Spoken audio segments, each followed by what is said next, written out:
done and that's it. I can even have the speech is fine. I can make you otherwise for just anything is fine. All right. So we got the Dems.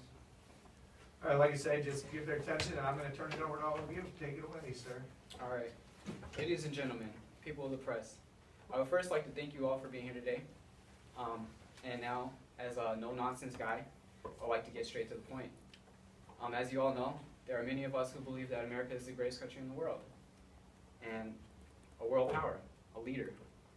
The only problem with that is America is not as star-spangled awesome as we think it is.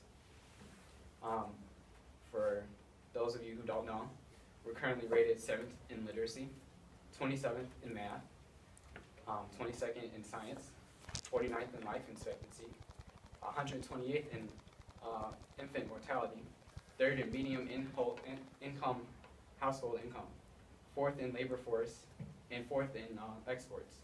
We only lead the world in 3 categories: number of incarcerated citizens, number of adults who believe in angels, and defense spending, where we spend more than 26 countries combined, 25 of whom are allies. We sure used to be. We stood up for what was right. We fought for moral reasons. We passed laws. We struck down laws for moral reasons. We waged wars on poverty and our people. We made sacrifices, and we genuinely cared about our neighbors. We cultivated the world's greatest economy, reached for the stars, acted like men. We aspired to intelligence. We didn't belittle it. It didn't make us feel inferior. We didn't identify ourselves by who we voted for in the last election. We were able to do all these things and be all these things because we were informed by great leaders, leaders who could bunker down to solve the problems that this country is facing. The first step to solving any problem is recognizing that there is one. America is not the greatest country in the world anymore, but it can be. It's time to shift our focus. America needs to take a look in the mirror. We can stop telling people that they can't have abortions, instead give them the options they deserve. We can stop embracing the barrier dictating that it's socially and legally unacceptable to be lesbian, bisexual, or gay. We will start paying our men and women as human beings and not base it on gender. We will domesticate our resources, and we will decrease military spending to make way for increased budgets for Medicare, Medicaid, and world hunger campaigns. And it's time we stop turning immigrants away from a country founded by colonists, ergo immigrants. Vote for me, and my administration will deliver all these things to the people of America. A vote for me is a vote for you. Thank you, and God bless America.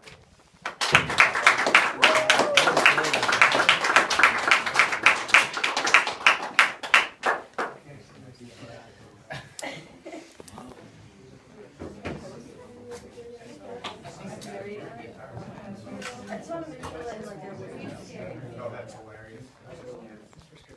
You got that on video, right? All right, hold on a second.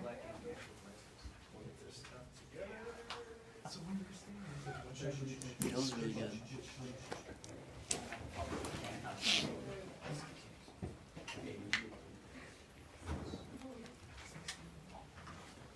On my tape. Again, you guys, I hope you're taking pictures and doing the things you need to do while they're up here. I will rehang these in a different space. Once the original stuff's done today, I'll hang them up around across the front so you guys can see your work in action.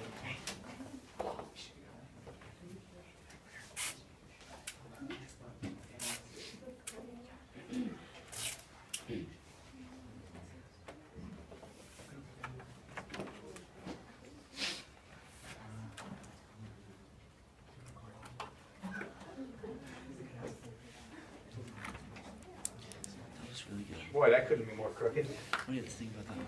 If I was blind with one eye. Oh, that's right. Ah! We're not laughing at a blind man. We're laughing at his. Oh, you can laugh at it. We're not laughing at a blind man. We're laughing at a half-blind man. That's true. That's true. So So My it's, worst so it's fear is almost- that somebody comes flying through the air and makes me completely blind someday. So- You know, you usually have a spare kind of like in bowling, but I'm up to the last frame. That was good. So, Strebel, since we're laughing at a half point, it's only half as bad as if we laughed at a blind guy. I'm just glad I'll still be able to go to the ATM if I ever do. German Justice and Team USA. All right.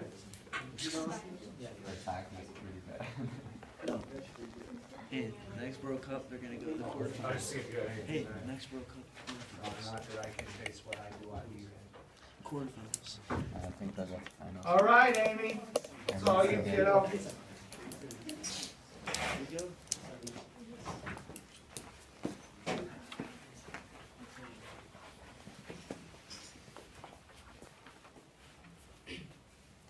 My fellow Americans, my Vice President Doug Cash and myself, Amy Juarez, are here to talk about the importance of the future of this wonderful nation of the free and what the Republican Party is going to do to achieve a stronger nation. Condoleezza Rice, one of my inspirations for this campaign, states that the essence of America that which really unites us is not ethnicity or nationality or religion. It is an idea, it is that you can come from humble circumstances and do great things, as I'm doing myself. The Republican Party is changing boundaries with the women in office, and I'm incredibly proud that they have elected me as their candidate for the Republican Party. The Republican Party has your best interests in mind, as well as the best interests for the future of our country. We believe in three main points: the right to bear arms, a reform in the way the economy is being handled, as well as the protection of our nation through a strong national defense. Our fundamental goal is to have a country that people are proud to say is theirs because of the protection of their freedoms. Our first point starts with the Second Amendment to the right to bear arms. I stand firmly against any attempt to restrict the constitutional rights of responsible, law-abiding gun owners. I value the freedom to exercise the Second Amendment right as protected by the Constitution and in accordance with gun laws designed to promote safe and responsible use.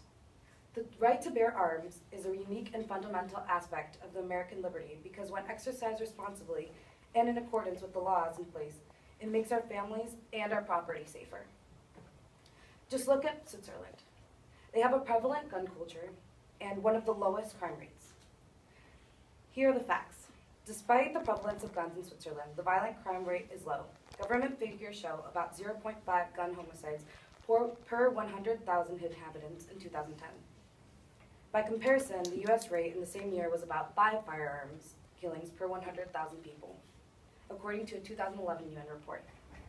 Unlike other countries that are heavily armed, Switzerland's gun ownership is deeply rooted in a sense of patriotic duty and national identity. Isn't that what we stand on when we did our Revolutionary War with our army military people who just wanted freedom and protection from the British back when we started our revolution to get our freedom? Bottom line, guns are a protective tool that should be used responsibly. Our second point is economy. Every American deserves the right to own, invest, build, and prosper. And this is our goal with the reformation on the economic spending that is occurring now. The amount of debt that our country is in needs more shaping into a more efficient track. We need to cut entitlement spending that is costing us a massive $2.54 trillion that are cutting into our military budget that protects the right of our freedoms. Our third point is strong national defense, which brings me to our third point. Our national defense needs to be recapitalized and modernized within their inventories. The need was prevalent after the procurement holiday during the 1900s and the wear and tear of the long war against terrorism in Iraq and Afghanistan. All military services urgently need to recapitalize and modernize their inventories to better our nation. Over the long term, failure to invest the funds needed to rebuild the U.S. military in the near term will increase not only the costs, but also the risks to the nation and endanger U.S. allies and friends. Our decisions concerning the U.S. armed forces should be informed by the past and reflect the American principles that define the U.S. military's purpose and responsibilities.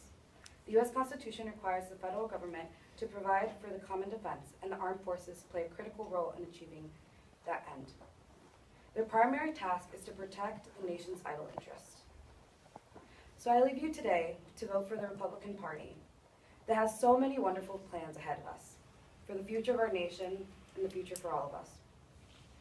So please, we need to hear the people's voice and to see them vote for us. Vote for the Juarez and Cash candidates for your 2014 presidential election. Thank you.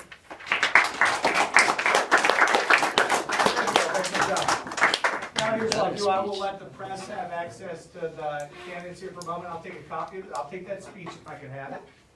I'll let the press have access to the candidates. And then for the rest of them, I'm going to call back. Let me have the finance and technology people back here real quick for the back. You can get pictures, you can do whatever else you need. Not listening. Hey, can you resend us the video that you recorded yesterday? I got you. Yep. Republican speech. That was top notch right there. I'm feeling inspired. They're both good. They both were definitely good. I think we should do like political analysis. Like they had good logos. Oh yeah. The Democratic one had good pathos. Did you see that pathos in there? I was like, Oh yeah. stats +1. Stats good. Secret Service photos bad. Unfortunately, I didn't get that on video. It also had red about it. I wrote Secret Service wasn't effective at the time of need. So really, what happened is the president got killed. This right here, tabs on the side are for like slip-ups during the speech, like when there's a break, or the word or she is like she didn't have a lot. Trey had a lot. Yeah, Ellie's. You gotta put that down. No, there's some things that you can't be like. She said you can't. Like, overall, both speeches were definitely good.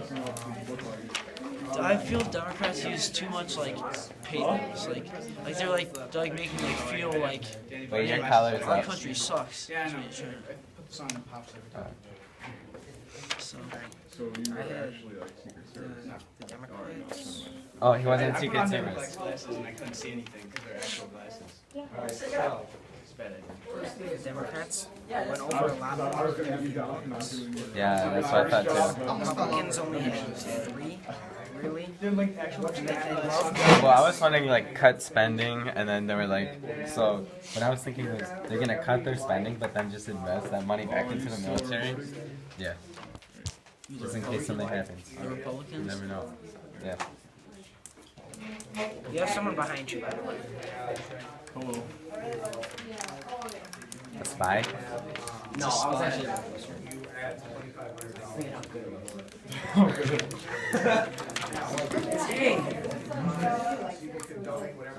Yeah, but Do you have any questions for the questions for the Republicans? I'm just gonna ask them everything that they didn't go over. Alright. Like they're like a lot of like outside of the country. More like You like looked over at me, you're the like, country itself instead of like the people. Like they really go over rights. there's the They went over interrogation chair. The Second Amendment. Yeah. Wait, we need 2 interrogations. It's just a Second Amendment. Just really what they went over. I think so. So we got a question about rights. What are you doing about civil rights? Right, we got UT, right? Yeah. Civil rights is Minority rights. yeah, minority rights. Will we bring up North Korea and ISIS? Yeah, dude. I think we're Grill 'em. Grill 'em. do it. Go ahead. Both candidates failed to show at the press.